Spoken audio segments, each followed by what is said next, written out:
And I'm curious, like, what were some of the immediate challenges that you faced after your own injury, and how did those challenges like evolve over time for you?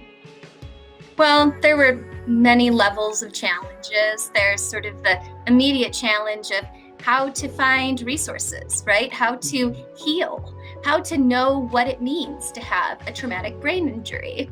And living in rural Colorado, those resources were absolutely not available to me. In Mm, fact, my injury was really downplayed by the medical community. Therefore, it was sort of like being out in the wild and trying to figure out what it meant to have and live with a brain injury. I didn't really know even what an occupational therapist was. And I didn't know that mm, one of them could come into your house and show you how to cook again, yeah, how to yeah, remember to turn off your stove when you were done cooking. And so things like that weren't necessarily available to me.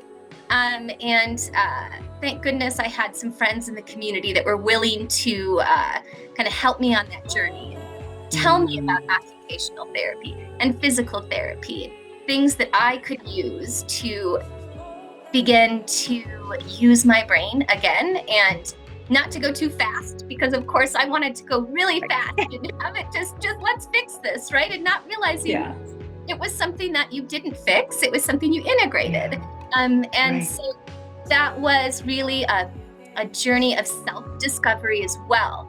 I had to meet the new me. I had to meet the Mm, me after a TBI. I had to grieve the loss of the me before the TBI and welcome the new me, and do it with an open heart. And that's part of the journey as well, oftentimes not addressed in the medical part of it.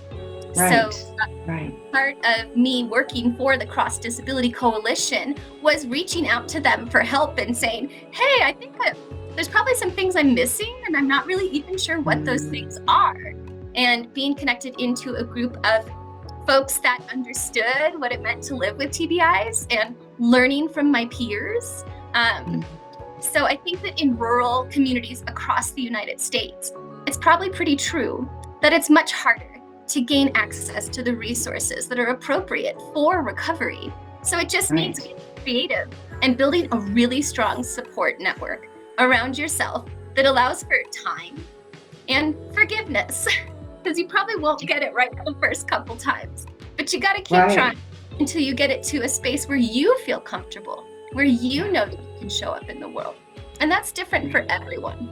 Yeah. So really, so individualized.